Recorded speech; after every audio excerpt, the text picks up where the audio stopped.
Okay, so you can see the first slide, resume. So as far as we know, a resume is a document which is required as a part of your job application. You know that whenever you are going for an interview, the first thing the employers would be looking for a part of selling yourself.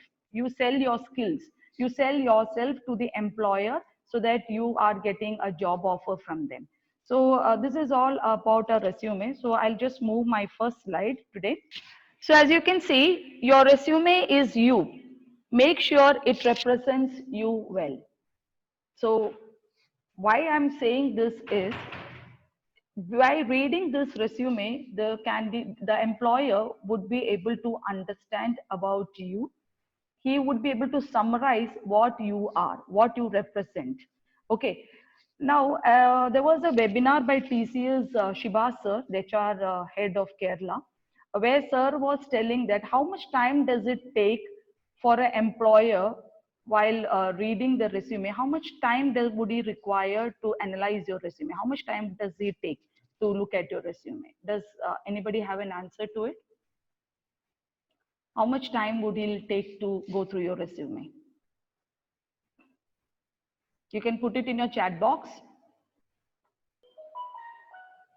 How much time do you think? Yeah, some of you have said 10 seconds. Some are saying it's 1 minute. Okay, any more answers? Yeah, some have said 7 seconds. So exactly, it's 7 seconds that is required for an employer to go through your resume and understand what you are.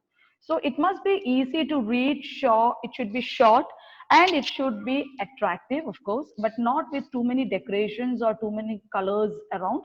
And also the last one is very important, which is not falsified. Not falsified means mostly we see that many people would fabricate your resume by giving a lot of false information, which is not acceptable at all in a resume. So you should be very careful while you prepare a resume. Now, should I have more than one version of my resume? This is one question which most of the students ask me, ma'am, should we prepare a different resume for different companies? So now let's take an example. For example, now we have started few companies approaching us saying that we are interested, to hire your students. Like SOTI is going to start next month. TCS is already in pipeline planning for their recruitment process. So is it really required that, you should have more than one version of my resume? Now, there is something called as targeted resume and generic resume. Okay. Now, what does it mean by targeted resume is that, if you are a computer science student and you really want to get into an IT industry or IT company, you should focus accordingly. Your career objective and your all other skills that you mentioned in the resume should be targeted towards an IT industry. But something called the generic resume is something which is a general resume that can be sent to any employer. It may not be only to IT industry. If you are interested towards marketing, you want to pursue your MBA after BTech, so you're looking in for some experience before that. So it could be a generic resume wherein it is going to be very general, and you prepare accordingly. Now, let's take an example of biotechnology students or biomedical or civil engineering students who are actually applying, who are going to sit for TCS or Infosys recruitment. Over there, they are keeping it open for any branch of study. So that time it need not be like, you completely focus on IT and you say that, yeah, that was my passion. No need. You can just prepare a very generic or general objective, which would, which would support your career objective. That's it. So you need not, so be very focused. If you're applying for an IT industry, especially computer science and electronics students, you should make sure that it is something that is targeted resume. Otherwise, it could be a general one. Now, very, very important slide here, which is research.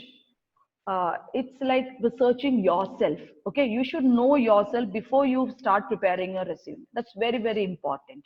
So over there, like, the current values, interests, skills, personality traits, and personal priorities. Now, these are something that will be only for yourself. It is for an individual person. It is not going to be common for everyone. So you have to first research yourself, take a piece of paper, make an analysis of what are your values. Okay, what are your interests? What is your hobbies? What are the skills that you have attained during this 4 years of study or even before that? Okay, what are your personal traits? So all this I'm going to touch in, but then these are something that you should research before, and it need not be too much to write. It could be even one or two traits or one or two values that you carry forward, but that should be of yours. So that make sure that you know yourself. And there should be a goal setting. Now, what do you mean by goal setting is that now you're into your going to be your final year, you're going to your final year BTech. So by now you should have actually decided where is it that I'm going to join, where is it that I'm going to work, what is my further future career objective. Like it could be, after I complete my BTech, I may not immediately join for a job, but I would go for higher studies. Okay, it could be in India or it could be abroad. So there are students who should be now setting your own goals. That's very important. Only then you would actually prepare yourself. You will start training yourself and get into that goal. So please make sure that you have a goal setting and explore career opportunities. Now, there are some companies that might come here. There are some off-campus opportunities that you will get when you go to other colleges to participate. This coming year, we really don't know how it is all going to happen. It's mostly going to be virtual or it's going to be online exams. Everything, virtual interviews, virtual online exams, everything is going to be mostly virtual. That's what I have come through. Like I've been attending a lot of webinars from different employers, and mostly all are planning to have a go virtually. So now you have to actually explore opportunities other than completely depending on the opportunities that is provided by the campus. You can even start looking at internship opportunities, or even you can start looking at part-time opportunities, work from home opportunities. So all this is something that you can start exploring. Even if you are not planning to work now, or you're not planning to do any internship right now, at least you will understand what the company is looking at. What are the companies looking for skills? What skills do they want if you want to join that particular company? So make sure you explore career opportunities. You have to see whether your goals are matching with the goals that companies are providing you. Some sort of transferable skills, like you provide you can, maybe you are a very creative person, or you would be a person who can actually solve some problems very quickly. So the company might be looking at such people, so your skills are transferred to them and they will utilize it. So transferable skills are very important. And of course the personal needs, which will lead to your career path. So prepare a list of potential employees. That's what I was trying to tell you. A list of potential employers is very, very important. Okay. I just have one question. Well, before moving to my the slide, how many of you have actually browsed yourself during this lockdown period? How many potential employees are there for your own? Like I think now today for the this session we have computer science students, electronics, electrical, and biomedical. I don't know how many biomedical students have joined, but yes, if you are there, I just want to see how many of you have actually prepared. What are your employees? Who are your employers? Now, for computer science and electronics, of course, you will have all these IT industry. But other than that, electrical and biomedical, even electronics, have you really thought of your own employees, your core employees, whether they would recruit you or whether they would come here for recruitment or whether you will be called for an off-campus recruitment or an interview? That's a different thing. But have you really browsed at who are all your employers and where are they? Where are they located at? Are they in Kerala, or where are their offices? How could you reach to them? So kindly prepare a list of potential employers during this time. You're at home and you get some sufficient time to do all these activities. So prepare a potential list employer. That would really help you to go in further. Now, this is just that I wanted you to, make it a point. That is, put in everything that would, impress. Okay, you would be good at now, like let's say some of you would be good at technical skills, some of you would be good at C++, some of you may be good at areas in biomedical, some of you may be good at signal processing. So some of the technical skills or even your interpersonal skills can be showcased here. So try to put everything that would show in a resume. Now, this is a small glimpse of what your resume is all about. It's like you would have your contact information, you will have an objective, you have an education, you have your experiences, you will have your honors and activities. So it's just a glimpse of a small picture that I wanted to show you, but we will continue further. I just have one thing to tell. If students, you have any doubts or anything that you would like to share, put it in the chat box. Towards the end, we have a questionnaire session. Either we can unmute you so that you can ask your question. You just have to raise your hand. You will have an option there. Otherwise, you can put your question in the chat box and I'll answer to it. So this is the essential details that is required in a resume. So what are all that? Objective, education, experience, projects done, software proficiency, personal details, interest and hobbies, skills, achievements and extracurricular activities, and references. So these are some of the essential details as far as a fresher is involved. A fresher's resume should have all these details put in. Now, there would be a layout, yeah, like before preparing a resume to put in all these essential details. Some of the layout that the employers would prefer would be, it should be, of course, professional. Now, what do you mean by professional is sometimes they may ask you for a photo to be there on your resume. It's not mandatory that you should have a photo. They might ask you to carry two passport size photographs along with you or your, when you come in. But in case you have a photo in your resume also, that's fine. But if you put a photo, it should be professional. Like, no, it should not be something like you're taken a photo in a wedding ceremony or somewhere in a park or in a beach. So it should be very professional, something like a photo that you've taken in college for the ID card in your uniform, or even not non-uniform, but a very professional look. When TCS Shibasa was addressing, he was saying that there is a dress code that every organization wants it. Okay, like it should be light shades, shirt or the salwar, which or the churidar that girls would wear should be quite decent. Not too much of gaudy and all. So professional look is that. So even resume should have a professionalism, like not too much of designs over there, not too much of crowded or readable. So that's what professional, well organized. Yes. Now this is what I have always seen when students prepare a resume, like till last year or till your final years students, when they used to prepare resume, they used to send me the soft copy and say, ma'am, can you kindly go through it and see if there's any mistake. So I used to always tell them, get me a hard copy, because when you take a hard copy, when you take a printout, you will actually understand how organized it is all about. Okay, there may be some area where the tab setting is different. There may be some area where you might have missed out a bullet. So all this is very, very important. So it should be well organized. Spell check, yes. Now computer helps us in spell check, but again, sometimes the words that we want to mention may be different, but spell check will not come. There may not be a red line that you would see under. So you would think that, yeah, everything is right. So make sure that a spell check is very important. And of course, using a PC or a laptop, you would prepare it. Not more than 2 pages. So this is all going to be discussed later. But again, I just thought of the layout before you prepare a resume. As a fresher, and especially a resume, it is preferred that it could be either 1 or 2 page maximum. Okay.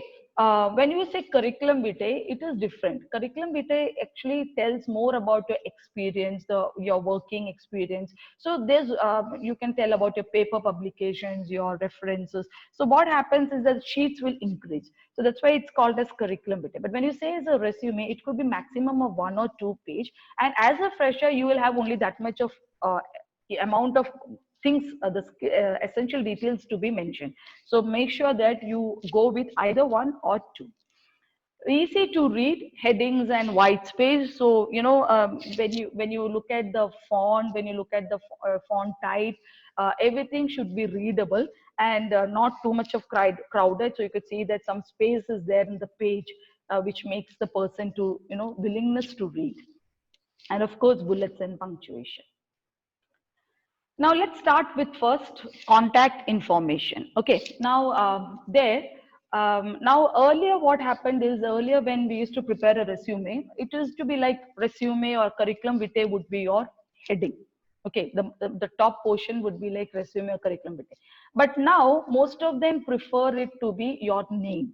So now resume has a, the heading itself would be your name. Okay, like Vinny Jose, that would be the heading with largest font. Okay, so that could be something like let's say 14 or 16 and be bold.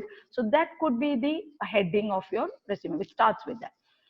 Followed by it, you can have with a lesser font size, the address, city, pin code. Pin code is very important. Why? Because whenever the organizations who hire you now, especially it's going to be virtual and all, the interviews might happen from Bangalore or maybe from Delhi or maybe from Bombay or Chennai. So they would probably not understand, or they may not be knowing where Trishur is, or where Kodali is, or Kodagara is, or where Chalkudi is. So sometimes what they do is they just put in the pin code and try to understand where this location is all about. So pin code is very important. So don't miss the pin code. And the telephone number and cell number. Now, if you have a LAN number, it's always good that you mention, you put your LAN number. The reason is because now most of them have more than one or two SIM, so LAN connection may be taken off. But sometimes the employer tells me that I'm not able to reach to this candidate, even though you might have given two mobile numbers. So it could be probably the range issue, or it could be that you're switched off or there's no charge in your mobile. So whatever, better to, if you have a landline, better to give a landline, but with the STD code mentioned. And of course, your cell number, email address, and LinkedIn. If you are in LinkedIn, LinkedIn is a professional social site, which like all of you might be in Facebook or any other social media. But LinkedIn is a one professional site, and where there are a lot of employers who are registered. So if you can have a LinkedIn account, it is well and good, appreciated. So try to have one. I'll just show you one example. Now look at this. If you see that the ticked one is something that the companies would prefer you to mention. Now look at the down where you have just put cross. The reason is because the address does not have the first one. If you look at the one which is crossed, this one, if you see, there is no um, email ID.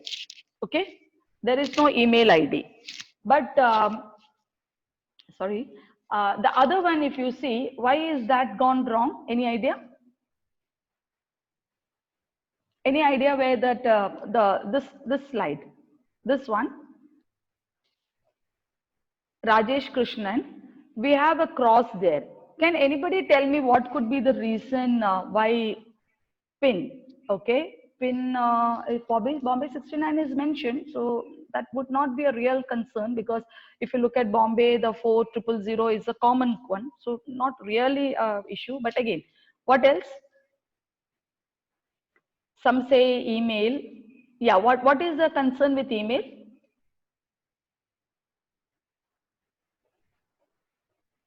Invalid email. Okay, so many of them are mentioning that it is the problem with email. Some are saying it's bold. Okay, look at the email that is mentioned. The person's name is Rajesh Krishnan, but the email that is given is too busy for you at rediffmail.com. Okay, such email IDs, which is might disturb the employer, or might be very difficult. Like say when you put it as Vinny Joes at gmail.com, you know that okay, this is the person, Vinny Joes, my name is Vinny Joes, so the email also starts with Vinny Joes. Okay, so that gives an idea that yes, the person is professional, he is given a professional email ID, and also the professionalism is showcased. So something like too cutie for you, I am beautiful 211. All this type of email IDs may be a bit upsetting for the employer. So try to give an email ID starting with your name, because you might find it difficult to get absolutely your name email ID, because some other candidate also maybe they with the same name. So go with your date of birth or your card number or your anything else which will keep you, but your name should be there. Now, the career objective. This is a very important one. The reason is because in this career objective, it should be very brief. See, a career objective, we have seen that it is written for someone. That is how we have seen when students write. Okay, even you don't understand what you have written in the career objective, because mostly it is copy paste from other. You Google it and you get a lot of reference templates or resume templates wherein there will be a lot of career objectives. So you just copy and paste yourself. You would not have even read it. Even if the employer knows that you don't know what is your career objective. So this is sometimes happen. Even sometimes even employers have shared to me saying that when we asked your candidate, he was at that time he or she was looking at the career objective, trying to read out and tell us what it is. So always be brief and always but specific statement outlining the type of employment, that is a job position one is seeking. So let's say if you're a biomedical student and you are applying to a biomedical industry, Agape or GE. So over there, you have to mention what type of designation, as a biomedical engineer trainee or a biomedical engineer or any other areas of where sales and service engineer, okay, or application engineer, specialist engineer. If it's IT, you have your own areas. If you want to become a programmer or you want to become what specialist engineer.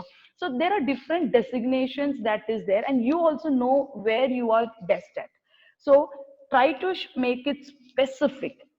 Okay, the career objective should be specific statement outlining the type of employment you are looking at. Okay, now what is profile or summary? Now this too, the career objective and profile or summary is a bit different.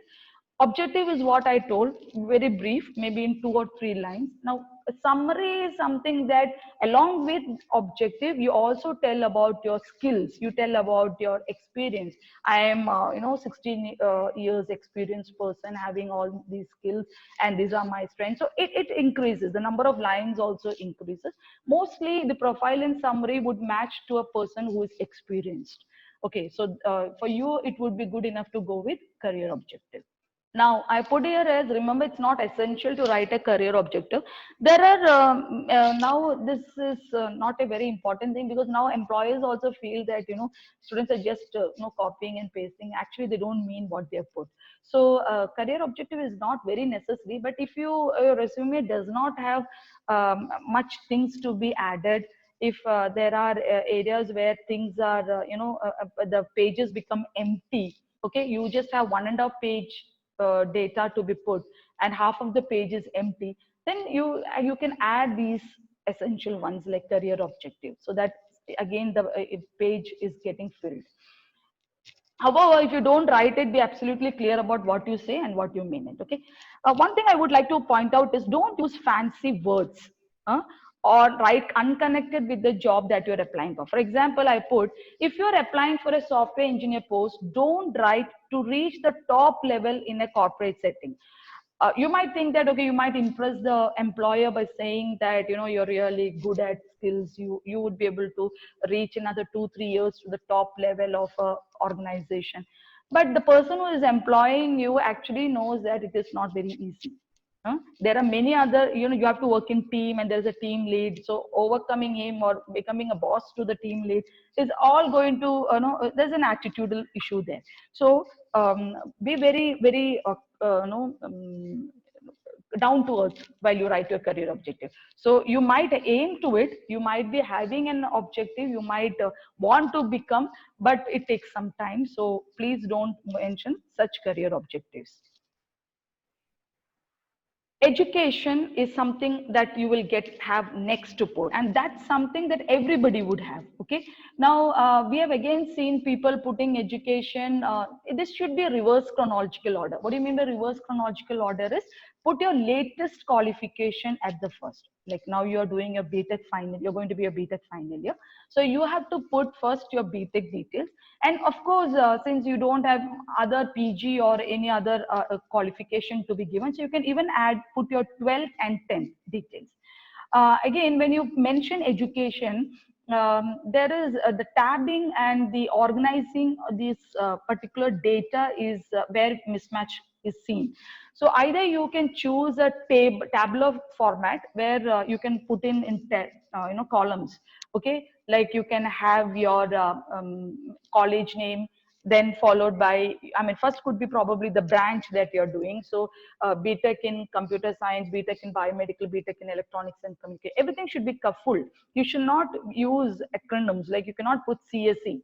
Okay, there might be or BME. Now BME, they may not know what BME full form is. Some employees may not know. So always try to expand it. So BTech in computer science and engineering. This is what the CSE is all about. So you have to mention like that, electronics and communication engineering. Then you can put your college name. Okay, so the institute that you are studying. If it's a school, you have to put your school name. So it could be institute name. Institute name. So there you will have your college name, then followed by 12th, the school that you have done, and 10th also. Then you can have your university. Now university is very important. The reason is because, again, as I said, you might be sending your resume to you might post it in Naukri or some other job portals, or you may even send to organizations in Bangalore or even abroad. So at that point of time, they would be looking at universities which are ranked. Okay, so when you put Kerala Technological University, or when you put like CBSE or state, they would be interested to know what, by that time, actually, they would like to come down or probably raise their level of questions. So putting university is very important. That will help you in supporting your interview go well. And then you should also have your percentage and CGPA. Now both need not be put. Now since ours everything is in CGPA, you should put your marks in CGPA. Now there is a formula before I wanted to tell you. To calculate your CGPA, there is KTU is giving a formula wherein the CGPA is you get your marks in CGPA, but how to convert to percentage, or how percentage can be converted to CGPA. There is a K2 calculator which you just browse in, you will get it, or it's there in the K2 website also. So that would be your percentage of CGPA. It's minus 3.75, I suppose. So make sure that you get the right CGPA. Okay, from SGPA, when you get the total CGPA, you can convert it to percentage also. So either you should follow anyone, either you put CGPA or you put percentage. Now in 12th or 10th, there are students who might have got all 10 A plus or 9 A plus and 1 A. So convert it to percentage. Okay, and you can put it across. So make sure that if you're putting it, if you put heading as, or you can put CGPA bar percentage, and when you put it the marks, like let's say 83%, that percentage symbol can be there. So that might help you.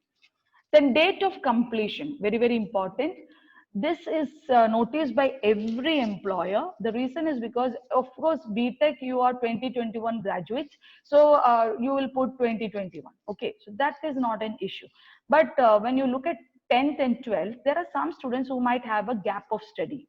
Like after 12th, you might have gone for an entrance coaching, or you might have looked for some other institute, and you were waiting for admission. So there could be many reasons. Okay, so there might be some student who might have a gap in studies. Okay, either 10th or after 12th.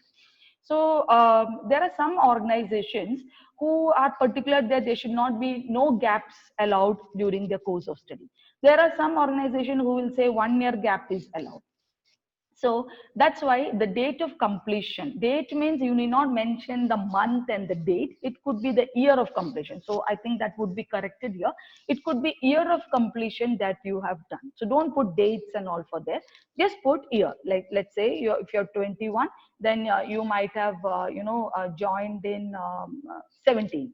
Okay, so your 12th would have been completed in 17. Your 10th would be completed in 15. So year is enough.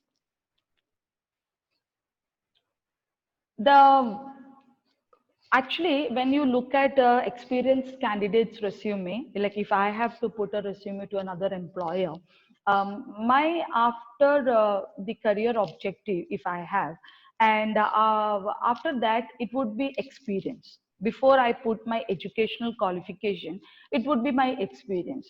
Now for a fresh graduates like you all, the experience is probably may not be there. There might be some students who might be doing some part-time jobs or maybe internships. So that I'll come over. But since an full-time experience candidate is not to be seen, that's why we skip that term, that essential one, experience out there. We don't mention it, and we've after career objective we are putting educational qualification. After that, the one very important one that nobody can miss is projects done, because every employer wants to see during your 4 years of study what is the type of projects that you have taken care. That's very important. So the projects on your resume would depict the conceptual your knowledge and your practical skills. Okay, let's say like if you look at this, 1 minute.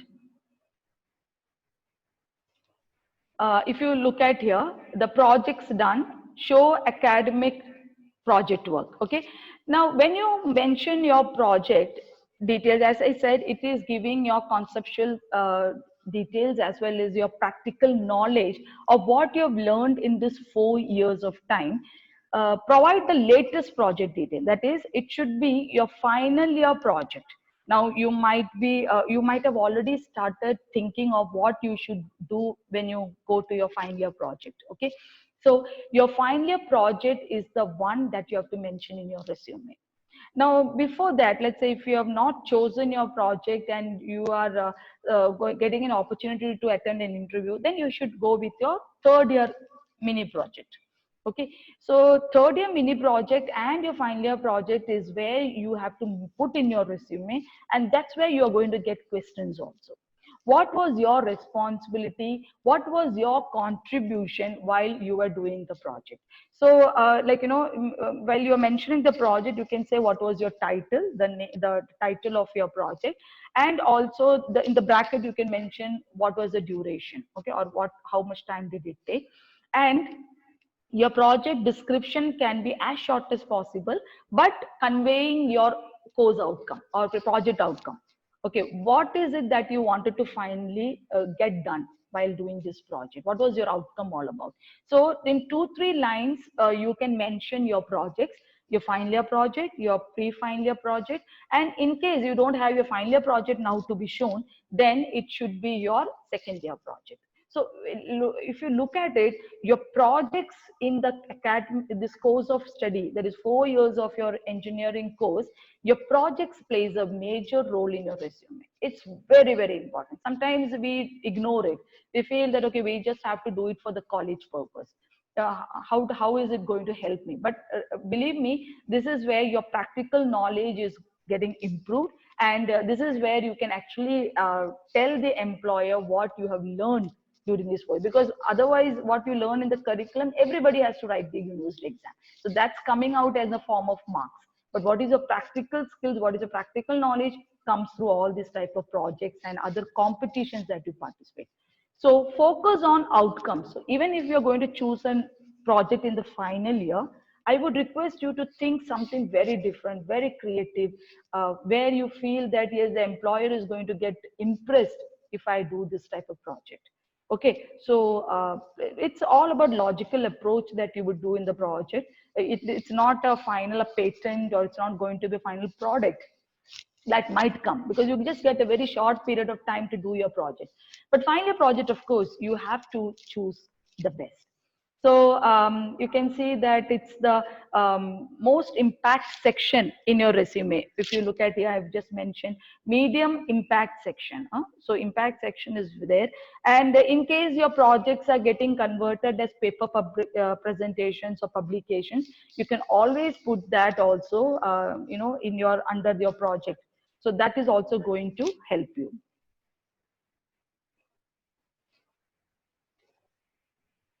Okay, now here, if you look at, as I said, now since we don't have an experience to be mentioned in terms of employment, you can put your internship opportunities.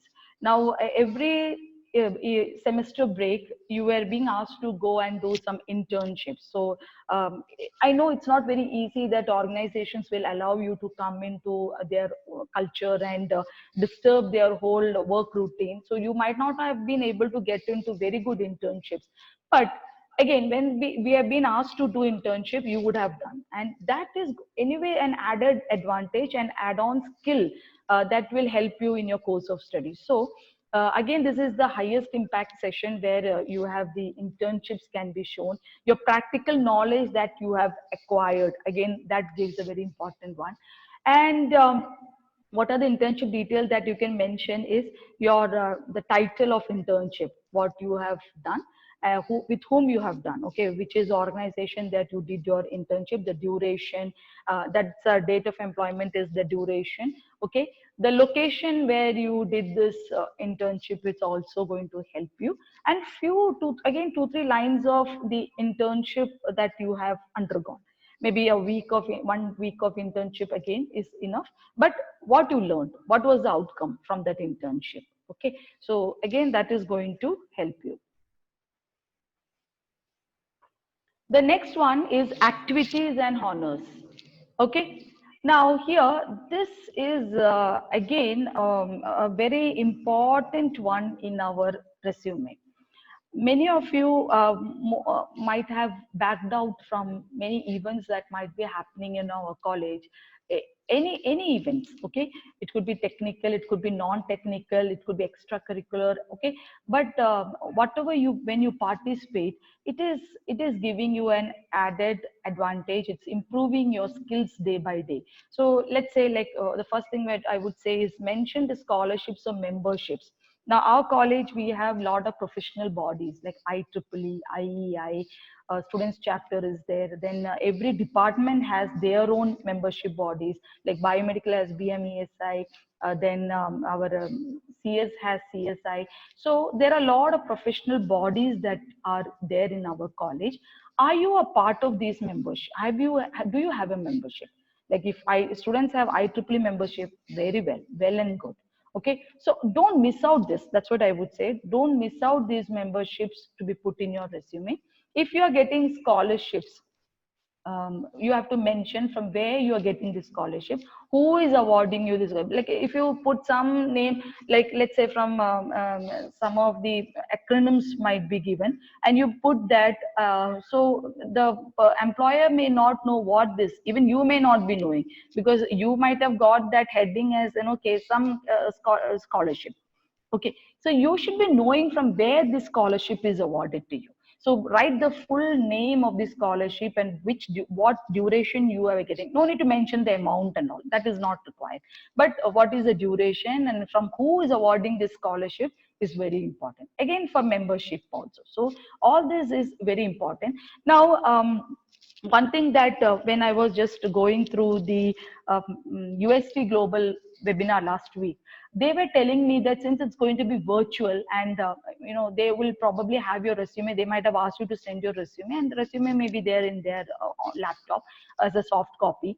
But what they were saying is all this, that now all, if I'm saying, okay, I have IEEE membership, how do I prove it? How do I prove it? Okay, so what you have to do is either you have to give the IEEE membership number as a link, or if you are getting some scholarships, or if you are having some some scholarships that is having a link, provide links to any of this.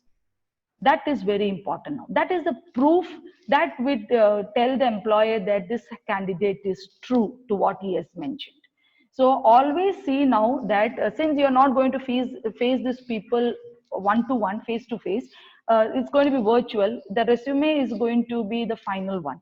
So put every proof that you can support in terms of all this data that you're giving, even for employment or marks, everything. You know, the supported document will prove that you are genuine, you're true to what you have mentioned.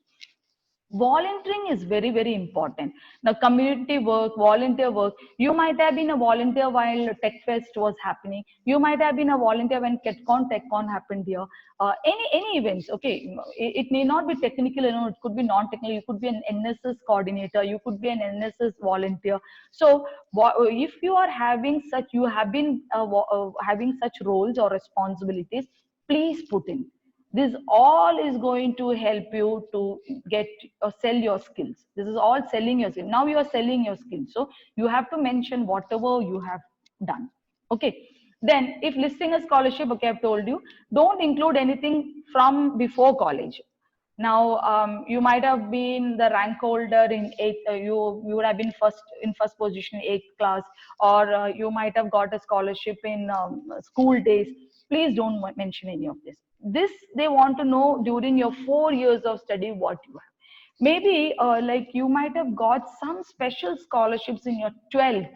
After your 12th, you might have been the state rank holder, or some special scholarships like Rajiv Gandhi, some scholarships, or you know, there are many scholarships that is given.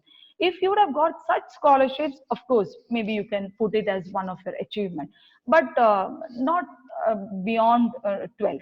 So please make sure that don't include too much of data from your school days, but more of from the college days. And avoid controversial topics like controversial like politics, religion, and all, which it's not controversial, but probably I feel that, you know, if you're trying to put too much on these areas, it might be like supporting or you know, you support something, so better don't get into it. Okay, so you may mention even your extracurricular activities. I already told you, which might be like, you know, listing out the details of participation in various.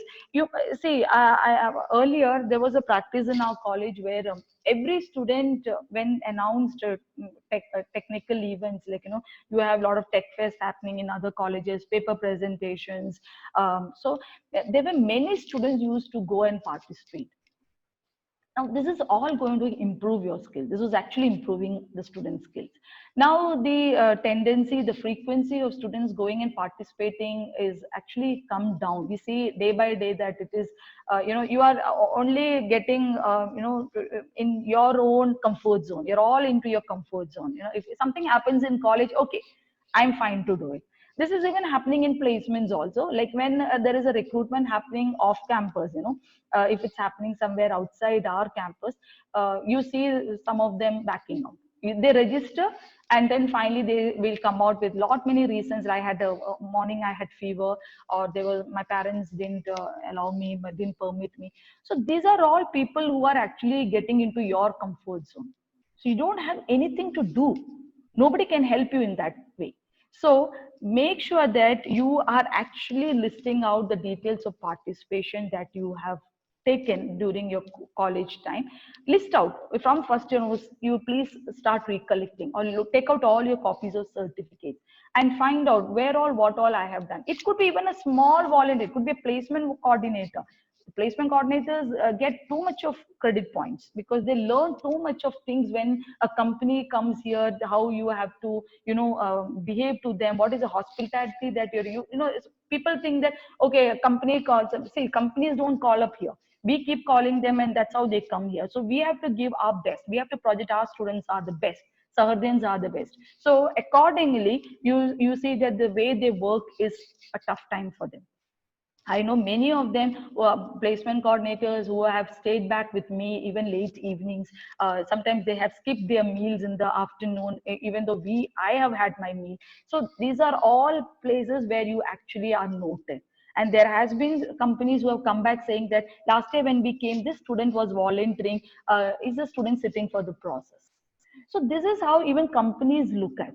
or the when you participate in some of the technical events, some of the people will note you, will look at you and see that, yeah, this student is good enough. So I think we can think of this candidate after the 4 years of study. So please make sure that you're doing this. And also what I feel is that sometimes it is also your it's a holistic growth of a candidate.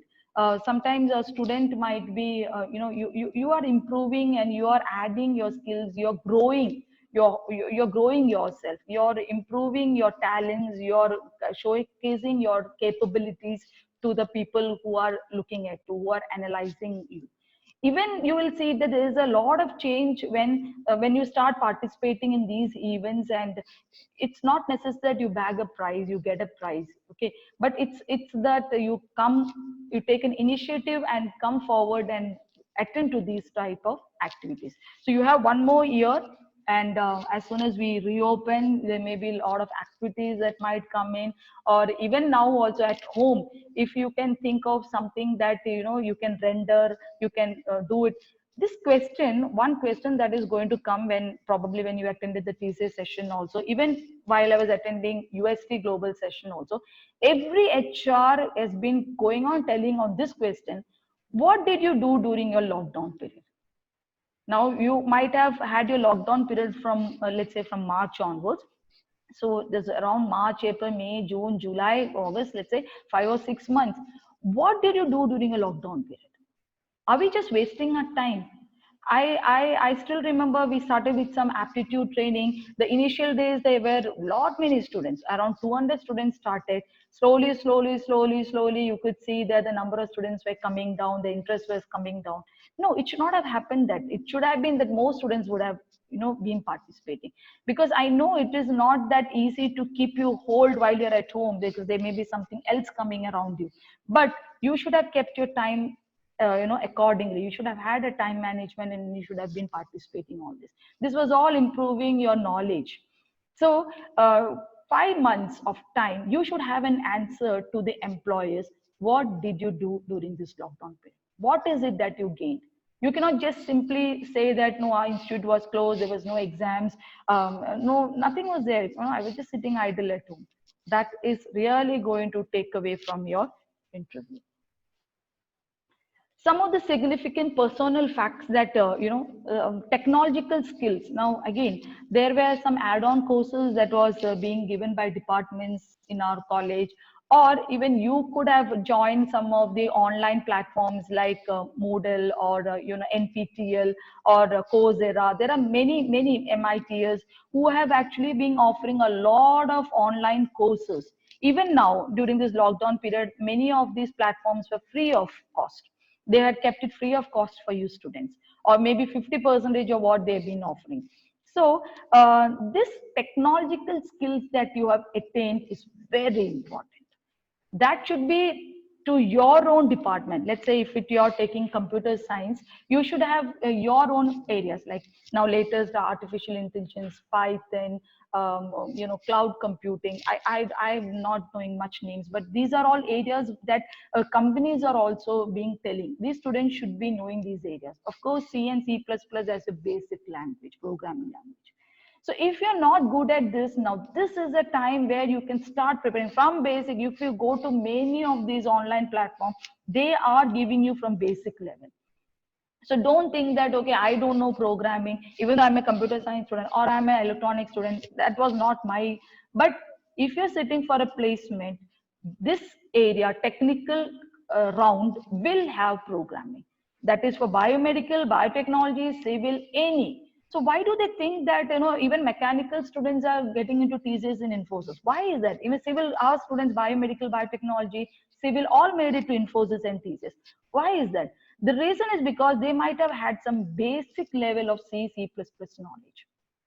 So if computer science and electronics students say that, no, we don't have this knowledge, I'm very sorry to say, you should now immediately develop these basic skills, and you should be able to write programming.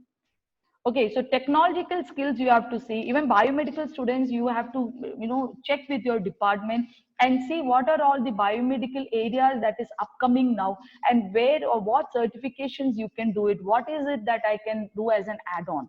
So please make sure that technological skills improved. Electrical students, of course, you are as part of computer science and electronics. Now, electrical, electronics, and computer science all are coming as one under one umbrella. So electrical students also, you should be knowing very well this computer knowledge, basic, if you are interested to get into an IT industry, because you know that the opportunities now is already it is less, because more of government and PSC jobs are coming for electrical and civil students. So you have to work for it after your 4 years. But during the course of time, it's very tough. Not only here, everywhere. If you look at any colleges, this is the concern that every TPO says. So please start reshifting yourself. It's not that you will land up with only computer programming. Every industry has their own segments. Like electrical, they have electrical segment. If you look at TCS, they have their own divisions. So you might be able to get an opportunity there if you perform well. Training and certifications, I told you, this should have happened earlier. Even now, you have time. Don't waste your time now. Try and get. I've been getting a lot of WhatsApp messages from third years and even 5 years that, ma'am, I completed this certification from this particular course. So it's very happy to see that. So make sure that you are you're getting trained. You develop your skills, and you have a lot of things to mention in your resume, that these are all certifications that I have done, these are all trainings that I have attended. So it's sell. You are selling yourself. It's nobody else. So please make sure that you get a lot of training and certification during this time. Foreign languages, this is an additional qualification, I would say, or probably an additional entry. Now, if you look at some of the organizations, they want people who knows Japanese, or who knows other language, German, French, and all. The reason is because most of these IT industry, their consultancy, or probably their they give it to other employers in other countries. Like for example, now Soti is a Canadian company. So if they of course it's in English, but they have their own branches in other countries also. So if they are able to get a person who has a foreign language, not only in foreign language, even if you have the knowledge of Hindi, or because most of the students, when they write their resume, it's only Malayalam and English, and Malayalam is the first thing that you write.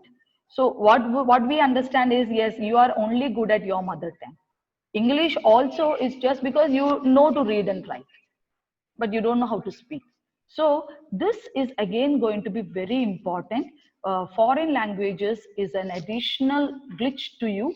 If you could add a foreign language to your resume, it's well and good. Even if there's time, you can learn some words during these days. Special skills, if any. What I mean by special skills, there may be some student who may be good at public speaking, or good at writing. So these are some special skills that you might have. Okay, you might be good at creativity. So there may be some area where, or medical coding, something where you might be doing as a passion of yours. So some special skills that you have attained also can be mentioned. Hobbies and interest. Now, this is one thing which everybody writes in a resume. Nobody misses out. Okay, so here again, you have to organize yourself. You have to see that you belong to a club or a group, or maybe like you're good at athletics, you're good at cricket, you're good at football, or you're good at cooking. Most of the girls will write cooking, reading. Now, all this is good enough. Okay, you can write, but I would say probably everyone may be having one or two. Not many hobbies will be there. What do you mean by hobbies? Hobbies is something that you do regularly. Like if I am good at like I have a hobby of gardening, planting, or I love plants. So every day when you reach home, the first thing that you would do is probably just have some snacks, and you refresh yourself, and then come back to your garden and you look at your plants and you talk to them, or you water them, whatever. Spending some time with your hobby every day is called as hobbies or interest. Reading books, most of them write reading books. So this what TCS HR also was telling me, like they write reading books, and we will ask you, okay, so which who's the author, which author is your best. So you may say some person, let's say if I say Agatha Christie, she's the one whom I like. So again they will say, okay, which is the books that you were reading, is there any books latest you have, or any other two books which you have read. So uh, see, they will look at your interest or hobby, that whether you are having it regularly or is it genuine. Because if you are struggling, or if you are stammering to tell another book written by the same author, or you don't know which are the other books being published by this author, then it's gone. So please me, even if it's cooking also, what do you cook? So I cook something, okay, I cook biryani, or I cook something different, okay, I make pudding. But is it also one variety of pudding? What about other varieties of pudding? Or what is something that you have actually come up with innovative with in cooking? Okay, so these are all things that might come up as a question. This is all just a part of relaxing you also. The employer wants you to be relaxed during this type period of conversation of hobbies and interests, and you can be open also, but you should be genuine to it, and when you put it, make sure that that is your regular hobby. References, this is not mandatory actually. Don't send to employer unless they request it. This is not very much mandatory actually. References are not mandatory, but in case, again, to fill the page you want to, or some employees might ask for references, or if you feel that yes, I want to give a reference, then you can give between 1 to 2 references, and it should be professional. Sometimes they will say also you can mention one of the, like it's more than two, like some most of the employers, like for experienced candidates, might ask even 3 or 4. So at that time we can even give one personal reference. Okay, one personal reference would be like not my own blood relative, my own blood, like my parents or my brother or sister. No, we cannot give like that. Someone who is a distant cousin or a distant relative of yours who is doing very well in an organization, like you should be able to reach to that person. The you know that if you call that person, that employee should know that yeah, this person is in good designation. It gives you an idea. Otherwise, you can give your professional references, like it could be your head of the department, your HOD, or your faculty who has taught you or was your advisor. It could be the training and placement officer. It could be the principal. It could be the director. It could be so anybody who knows you well. Okay, it should not be that you mention just the HOD's name and give his email ID and mobile number, and one sudden day the employer calls HODs and asks you like, okay, do you know Abraham? And the HOD says, which Abraham? And there is a struggling there. So there may be 2, 3 Abrahams in your college, maybe one in first year, one in third year, one in fourth year. So what I'm saying is, you should inform the HOD prior, before mentioning the reference in your. It will not be HOD, anyone for that fact, even if it's personal also. When you're mentioning the person's name in the resume, you should have taken prior permission from that person, and I should be told that yes, I'm going to do it. Now recently students were calling me, TCS has asked them to give references, so I've told them, okay, put my name. So when the person calls me, I would say, yeah, I know this candidate. If suddenly somebody gives my name and then I start struggling, or I'm not able to recollect, then it becomes a very difficult task. So please make sure you get the permission from the respective person. This is something which is your personal skills. You just have to see that when you are putting, now there are two type of skills that the employer will be looking at you. One would be the technical skills, and one would be your interpersonal skills. Okay, now technical skills, of course, I told you it could be C, C++, Java, Python, or signal processing, embedded system, or whatever. It's purely on your subject, your 4 years of study, what technical skills you have attained. So that is purely on your technical part. What do you mean by interpersonal skills? Interpersonal skills are the skills that I'm showing you. It's your personal skills. Now, whatever I put here, don't think that these are all skills that everybody has. You have to analyze. This is few things. Actually, if you browse at your interpersonal skills, there's more than 500 skills that you will see coming up in Google. But I've just picked a few things which organizations feel might the employer may be impressed, but it need not be this. It can be different also.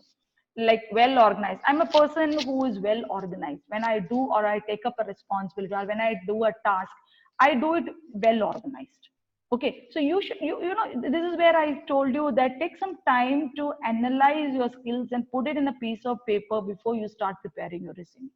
Good communication skills. You know when somebody has asked you to give a vote of thanks, or in a class when somebody has asked you to do a comparing or a welcome, or maybe not even all that, you never come forward, but you speak good English, you can communicate well. Good communication means not Malayalam, it's not your mother tongue, but it's another language, which is English, of course. So, good communication skills is actually an impressive term. If you are really good at, please mention it. And I would say that this is the time where you can also, chat to your friends in WhatsApp or in Facebook or in through mails in English. In English. I've been getting some messages from students where they WhatsApp me typing in Malayalam. Ma'am, so I'm not very good at reading Malayalam converted English. So it makes me very difficult. So I always answer only in English. But I would say that all of you, please start texting your message and your emails and when if you even get a chance to speak, please communicate in English. This is one skill which will actually make you will impress your employer. Communication will really be a positive point for you to make through the interviews. So please have it, and especially now it's going to be virtual, so communication is really going to be the main task. Taking initiative. Now there are many students when I call up, even 2-3 times after repeating, the student may not come to me. So that shows what is the initiative that student is taking up. There are some students, even if we don't call, they will come, they take initiative and come and say, ma'am, is there something that we can do for placement, or is there something that where we can contact them, or is this that I have to do this? So when somebody comes and takes an initiative and is asking us, we also feel good at helping them and supporting them. So are you a person like that? You have to see that skill. Okay, so I'm not going with everything. Getting on with a wide range of people. Now, getting on with a wide range of people is something where you are actually you are getting connected with people, and that builds a relationship. There are some jobs where it is like technical support jobs or customer support jobs. Okay, initially you may have to join like that. So when you join in that area of jobs or sales job, it's connecting with people. How do you behave? How do you talk to people? Okay, so this is again, are you a person like that? So all this is what is it? Comprehensive problem solving abilities. Problem solving abilities is becoming it's one of the area where people are now looking at candidates who can be taken into their team. Now like suddenly let's say we are having a placement. Okay, we are having a placement, and suddenly the employer comes here and our system, our computers doesn't work. Okay, suddenly there is a trash or some electricity problem. How do we resolve that problem immediately? What can we do immediately? Or in your life also, you might have come across many instances where there may be a problem which would have, you might have thought that no, things will go well, and no, you go, but suddenly a problem comes in. How do you face it, or how do you solve it immediately? These skills are not there with everyone. Okay, so are you a person like that? Just try to recollect your 4 years of study and you just try to analyze, was there something like that? Oh, am I a person who was creating a problem, or am I a person who was solving the problem? Okay, so this is all very important. Creativity, of course, which cannot be there with everyone. Okay, Always I say that, I'm not very creative person. People who are creative, they would think extraordinarily. So are you a creative person? Organizational behavior, very very important. When you are in the college, how do you behave? That's an organization, that's an institute. How do you behave yourself?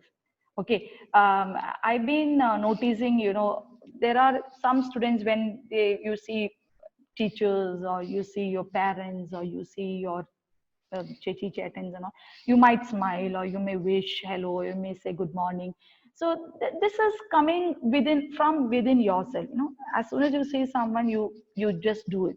But there are some people who may think, why should I smile, why should I wish, what bothers? Okay. So this is all showing your behavior, that attitude towards someone.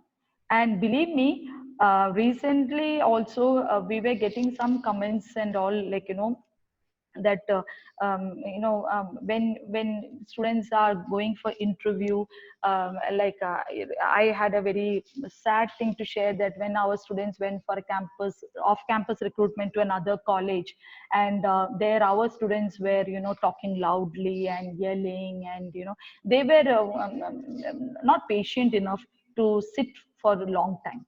So this was being there, this came out as to other students of to the other colleges, and this was a talk over there.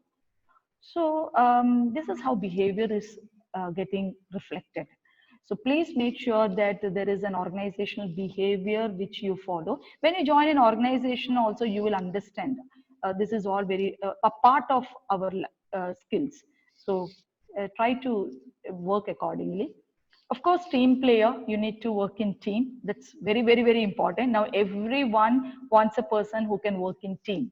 Okay, you may be having your own skills, and you may be having your own ideas and your creativity, which of course you can put across. But in a team, how you can make your team members to work with you, or how you can give them work and make them work. So all this is about, like, you might have been doing this in your, while you work for projects. When you're doing your projects, you all are in team, 4 or 5 members in a team. So what is it all about. So if you're really good at the, you can work in team, please mention. And I said positive attitude and sense of humor, sarcastic smiles, sarcastic thoughts are there in many of them now. Especially, this is increasing, I feel. Okay, when we say something, you feel it's sarcastic. What is the need for this? Huh? So take things in a very positive manner. Now, even now, this resume session, some may be thinking that what is the need for this? Why should I attend? If I go to Google, I may be okay. You may be getting better than what I'm trying to explain to you. But this is an attitude which you show that, okay, I'm ready to listen and accept some things that and it might help me if I like prepare my resume.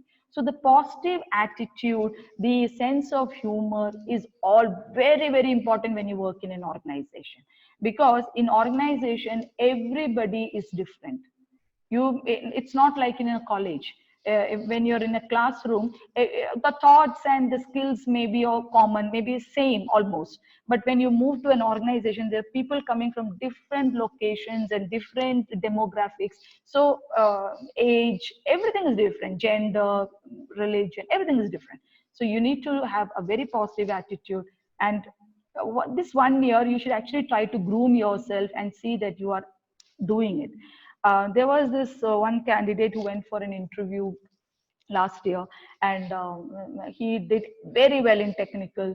And once he reached the HR, he was out from HR. So he called me up and said, "Ma'am, I was out from HR." That was because in that particular company, if you reach HR, you should have been selected. You cannot come. Actually, nobody is actually disqualified from HR round, but this candidate alone was disqualified. And then when I spoke to the HR head, which I didn't disclose this to this person, but somehow I groomed him up, and of course he got another opportunity in his place. But the person was saying that he was over smart. Okay, so the HR or the team members will think that, okay, if this person is going to come to my team, and it's going to be very difficult to work in team, and if he's going to oversmart us, then it's all going to be issues. So please make sure that you're smart but not over smart. And of course, good time management. If some work is given now, like I have recently assigned, I've been coordinating with Jobel and Mary Sibi, Fabius and all. Now I have to even get a link from biomedical and electrical. Of course, Joseph is there. So, well, sorry, Devasi is there. But when whatever we have been requesting these students, it's being within the time management, time limit they have given me. So I really want to appreciate these students, and everybody should be like that. You should have a time management. That's why I said when you started with the aptitude training, by it was free of cost also for 2 months. Even though it's not a lot of tests were given, everybody should have given some time to that. That would have really improved your aptitude skills, because you know that you cannot skip this first round. So that's very important. Weakness is not to be mentioned in the resume, but why I put this slide here is because when you go for the interviews, of course this question will be there. Usually they will say what is your strength and what is your weakness. Nowadays they will retune it in terms of asking you in as a form of case study or some questions. uh, Okay, so we can see that in the weakness, there are some people who are impatient. So now also we saw in the slide somewhere impatient, and you were drawing something on the screen. So, but this is can be this is the weakness of yours should be projected in such a way that it becomes your strength also. Like some people will, when the questions are asked what is your weakness, you will say that crying is my weakness, or God is my weakness. No, these are all not your weakness. The skills is your weakness. So impatient means I've been given a work and I've been impatient to get it done in the time given to me. So that shows that okay, he's a bit impatient but he will get his work done. So that becomes, so you have to be very diplomatic in when you answer your question on weakness. So this is not to be put in the resume, but this has to be this question may come in your mock interview or in your interviews. So that's why I just thought of. So do many tasks at a time, more of planning on my discipline rather than constantly reacting to new demands. You understood? So the discipline comes, the positive strength, the strength is coming there, but you are putting it as one of your weakness. Okay, do's of resume writing. So as I told you, it's just 1 to 2 page, and write in telegraphic style without verbs, articles, or connectives. Okay, and width and all. 10 to 12 font size. So your minimum should be 10 and your maximum should be 12. But I told you the name, the heading of your resume is going to be your name. So the name can be larger than that. So 10 to 12 is the readable font size that you can mention, and font style preferably Times New Roman or Arial, which is now being accepted by every employer. Others also you can say if it is readable, Lectrubitches is what I have taken. So if that is readable, you can even put it. Be consistent with font size, bold, italics. Now, wherever you feel that you need to highlight, like some of the achievements or some technical skills which you feel that you need to highlight it, make it bold and italics. No color change and no other styling over the underlining or anything. And be consistent on which font style and font size you use. Same. Spread out information. Now, like just small things, not mentioning in detail, or the justified settings in your page. All this has to be checked. So please make sure that your information is spreaded. Indented or bulleted statements, whichever you feel like you're putting your interpersonal skills or technical skills, you want it to be in bulleted, put it in bulleted statements. If you feel it should be indent, the tabbing, then accordingly you can put that. Okay. So write in third person. What I mean by third person is the use of I and me has to be minimum. Minimum in sense it should not be there. I.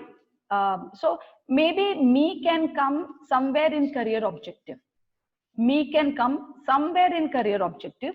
Other than that, anywhere I and me should not be mentioned. So that is why it is said as write as third person. Avoid all this height, weight. This is all in your personal details where you mention your hobbies and also you can avoid all these things, the height, weight, and all that. And fancy fonts or clip art or non-traditional papers.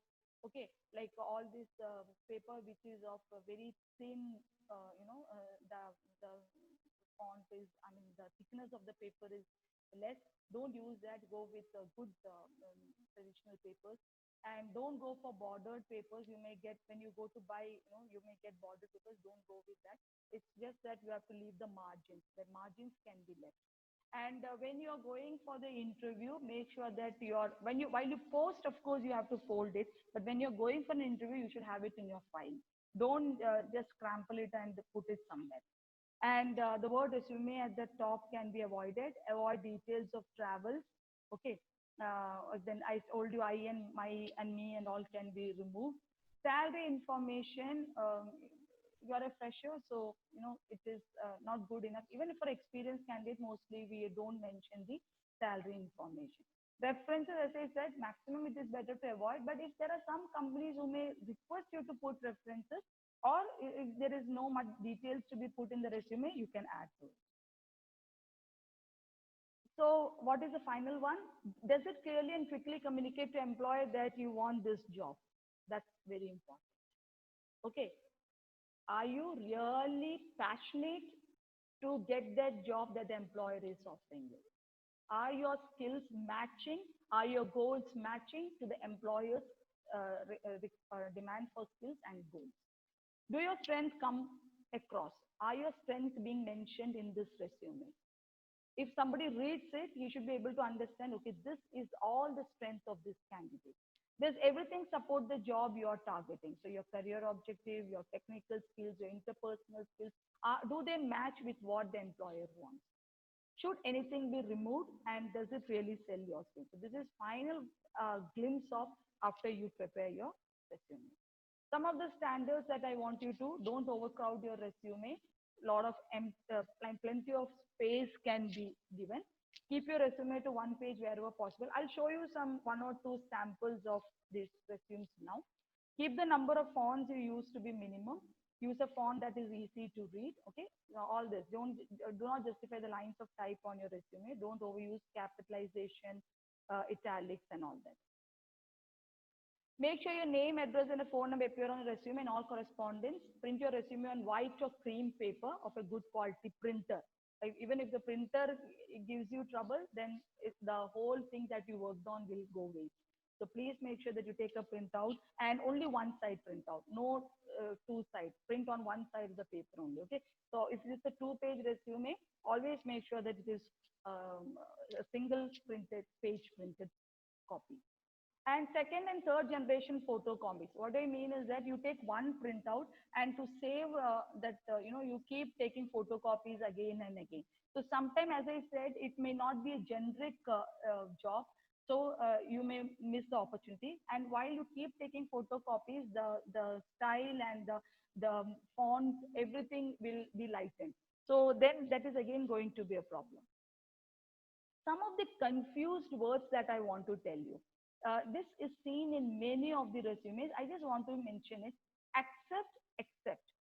Here, accept means to receive. Accept means to exclude. So you should know what is the meaning. All right, all right. All right, when you say this word all right, this is not a word at all. You should mention like this. This is the correct one. Effect. Effect means to bring about change. And effect, result. These words you would see when you are mentioning in your career objective, or maybe when you're mentioning your achievements, or when you're mentioning your internship details or project details. These words are confused. So please take care. There are many other words, but these are some words that I usually see. Personal and personal.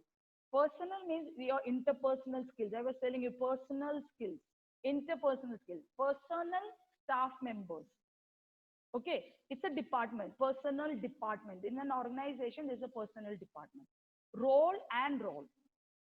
Role, a character assigned. This is a role that I was assigned. I was a volunteer, or these are the roles that I perform. Instead of role, ROLE, if you put ROLL, role, then again it is meaning gets changed. The 5 P's of resume: painless, easy to read. Every employer who looks at these 5 P's. Okay, one, easy to read and maximum of 2 pages. Perfect, proofread for spelling and grammar. It's always said that always have a bird's eye view. What do you mean by bird's eye view? Is that once you prepare your resume, give it to your father or your brother or your any relative or your department faculty or your friends, your close friends. Give them to proofread it, because whatever you write, you will always feel that I have written the right. And small minute mistakes like comma or full stop or spacing, all that you may not notice. So your person, that's bird's eye view. The other person will immediately look at your errors and he or she can correct it. So these are all things: the spelling, grammar, everything. Again, I said page could be one, paper, good quality paper, and position very clear on what you are looking at. That should be mentioned in the career objective. So these are some rules, and I'm winding it up. Stick to the point, words count, and relevant, clear, and concise. No typing errors or no spelling mistakes. No abbreviations, PTO or SCET. You don't put Sahajya College of Engineering Technology. You just put SCET. KTU. You don't put Kerala Technological University. So all this is a problem. So no abbreviations is allowed. Don't tell a lie or mistruth. You may think that you can mention anything and you will be able to make through the interview. I'm telling you, as I said, it just takes 7 seconds for the person to understand what you are. By interviewing you, he can really analyze that whether what you're mentioning in the resume is true or false. So please make sure that you don't lie to one. Be honest. And don't include any negative information that will give you a false impression to the employer and you lose the opportunity that you were able to get it.